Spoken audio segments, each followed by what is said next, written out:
Waiting. Hello, are you sleepy? Are you want to finish fast? So, I'm Dr. Sanja Kaludjerovic, and I will represent you two PowerPoints. The first one is something very, very terrifying that we noticed every day in our practice, is tentamen suicide. So, this is the work Status Post-Tentamen Suicide follow-up study. During last 3 months at the daycare hospital where I'm working, we admitted 30 patients as status post-tentamen suicide with different later diagnoses. Variety of diagnoses was from F33 to F20 according to ICD-10 classification.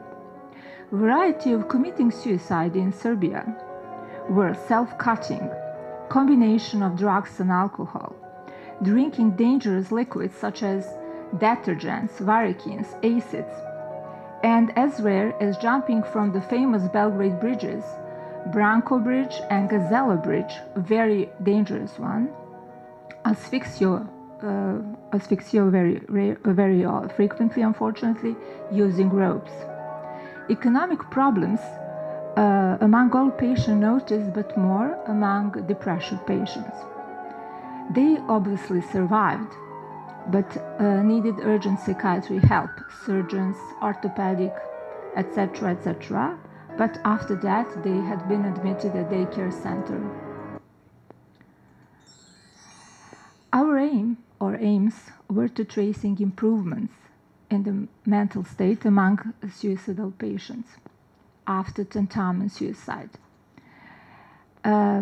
Expecting in this little study that more bizarre and more dangerous tentamen were leading us to diagnosis of schizophrenia.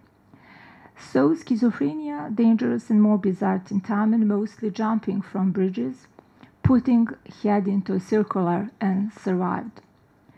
Major depression and recurrent depressive illness, according to ICD-10 classification F33, mostly self-injury, self-cutting, abdomen, neck, asphyxia, overdose with dangerous tablets and liquids. And we have several personality disorders, mostly trying to commit suicide, overdosing benzodiazepine combined with alcohol. Of course, intense individual and group psychotherapy was added as medicament therapy. Method was follow-up study of 30 patients, both sex. Age of these patients were 30 plus minus 5 years old. They were traced at daycare hospital. From among these 30 patients, 20 patients got the diagnosis after 3 months, diagnosis of schizophrenia, paranoid schizophrenia, and before treatment and after treatment we measured positive and negative symptoms using adequate scale of PNSS subscales, and among these patients, schizophrenic patients were more male patients, 60%. In 10 other patients, 8 was the major depression patients, and 2 patients were personality disorders. For measured depression, we use Montgomery-Ashburn scale, Beck scale, and Song-Self rating scale. As a result, we can say that schizophrenic patients were treated with olanzapine, 50 mg in the evening dose, or clozapine, 125 mg in the evening dose. At PNSS scales, we can notice significant improvements. So before treatment, it was 35. After treatment, it was 12. Other 8 patients, depression patients, the diagnosis F32 to F33, were treated with escitalopram, lamotrigine, and zolpidem also. At Beck scale, before treatment, they got 61 points, after treatment 21, and Montgomery-Ashburn before 52, after 10. On Tsang self-rating scale, depression patients got 0,5 after 0,2. But of course, only personality disorders gave us problems, so they self-rating themselves the same. Although our clinical overview was that they felt better and depression almost disappeared. Of course, during all this trial, we traced laboratory tests, EEG monitoring, as well as all the time, all these tests were stable. Dermatologists take care about scars because self-injury, knife cutting, that group of patients have a lot of scars, and dermatologists take care about that.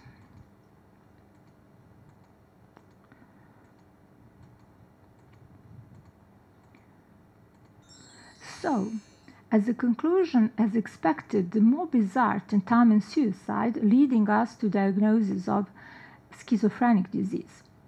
Economic problems are more linked in population of depressive group of patients, not among STH patients. But some of the most dangerous status post-tentamen suicide patients, actually difficult to treat, happened among patients with personality disorders. Why? Maybe bad calculation or some complication during the first help. Although they obviously didn't want to kill themselves, but some circumstances was not so suitable for them. They survived, but we had much more problems to treat. Major depression patients in our study showed the best improvements as clinical overview as measured scales. Also, we noticed that this group, depressive patients, improvement were much more connected with social exception after the treatment. Thank you for attention. I think it was very fast, although that work with such a patients were very hard. Thank you. And the next one is something about depression and epilepsy. Any questions about tentamen suicide and status post-tentamen suicide and treatments and I don't know what. Okay, we continue. Depression and epilepsy.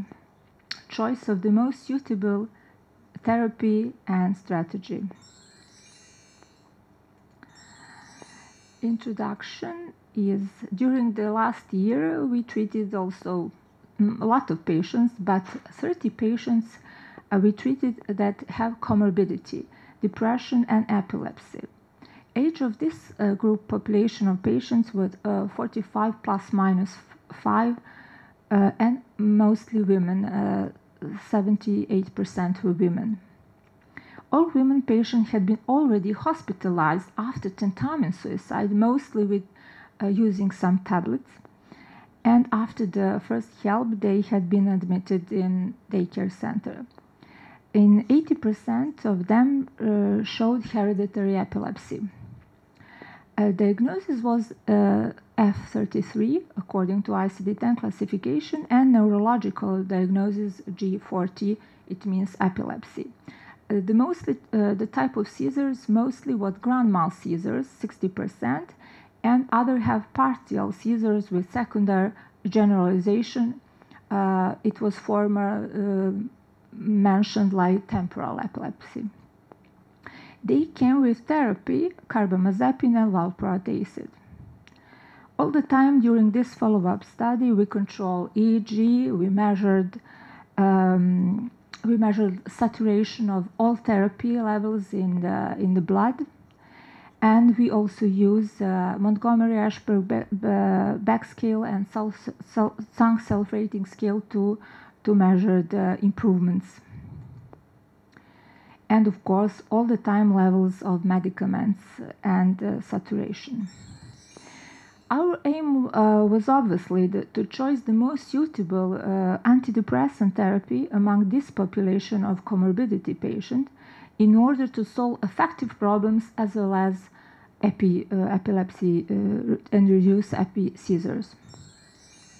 This was a follow-up study of 30 patients who had been treated during last year. As mentioned, 28 were women, other was male and age approximately 45 plus minus 5.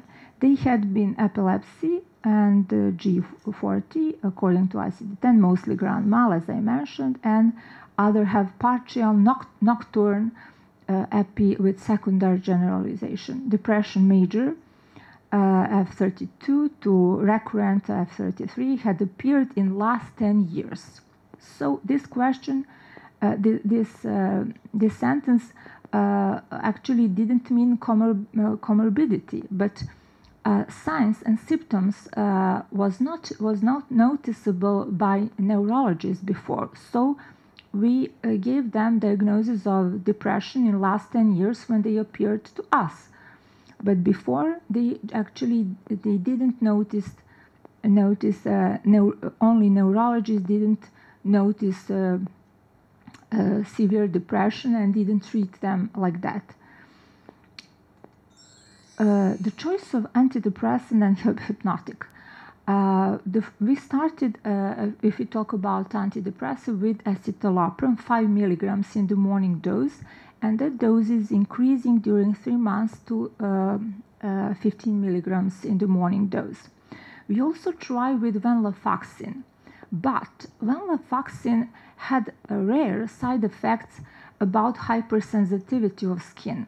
And some of these epilepsy patients noticed that hypersensitivity of the skin as maybe as they introduce for some episeizures, so we stopped with venlafaxine.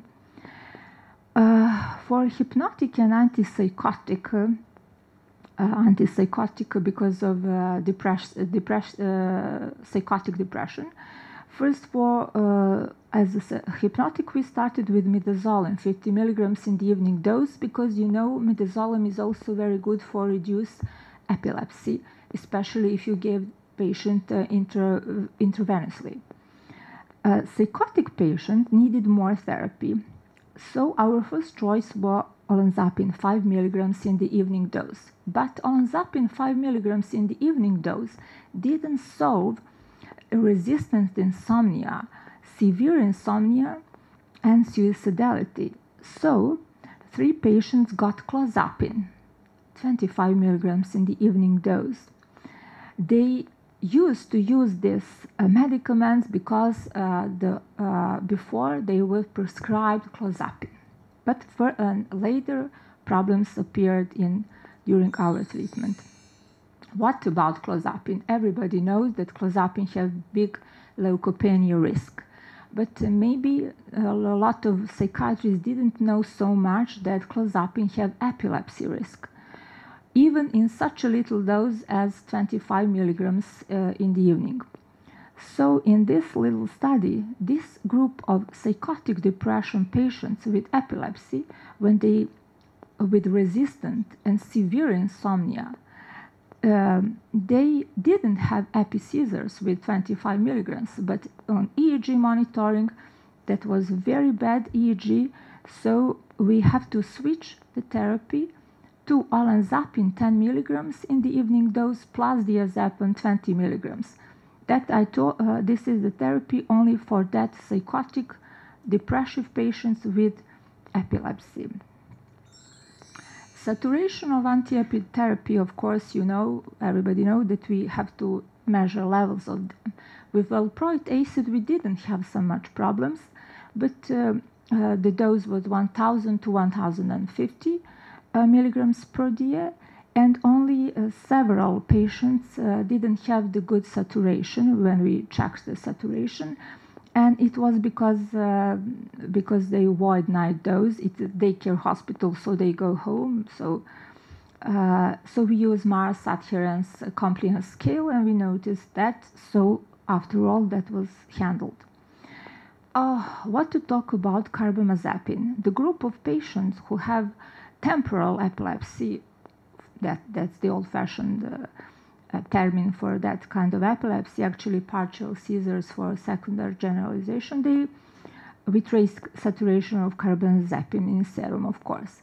But half of that patient didn't have the normal, the referent level of carbamazepine. Even the absolutely of Mars adherence compliance scale have the best results. So all of us knows that carbamazepine is very specific drug. So we decided that is not so good referent saturation is due to liver dysfunction and specific metabolism of carbamazepine. As a result in this little study, depression and epilepsy must be intensive treated with comparative and constant attention of mental state, affective problems, constant EEG monitoring, laboratory tests during all these periods, saturation of drugs, levels of them. So we are happy when absence of episeizures, improvements of depression. If we use Montgomery-Ashburn scale, and before it was 53 points after 20. On Beck scale, before treatment, we got 61 after 32. And I want to point at that. It means that depression didn't disappear. So it is somehow expected because these comorbidity patients have epilepsy.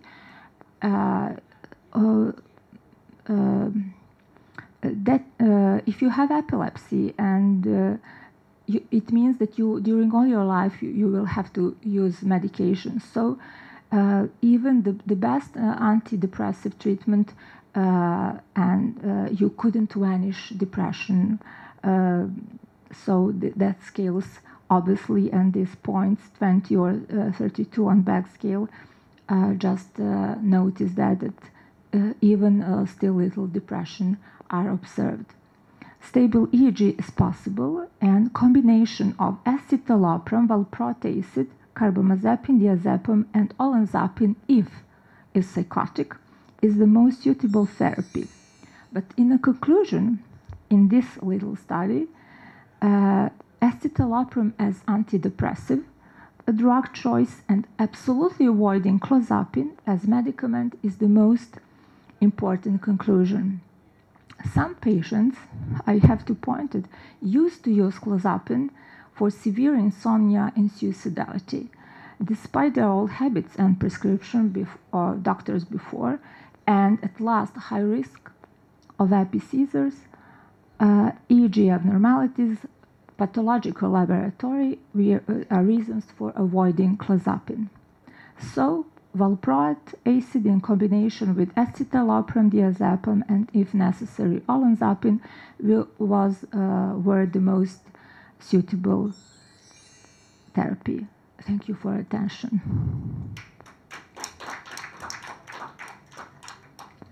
So, any questions?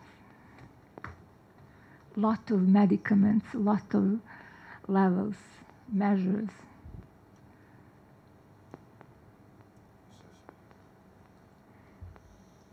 Okay, thank you.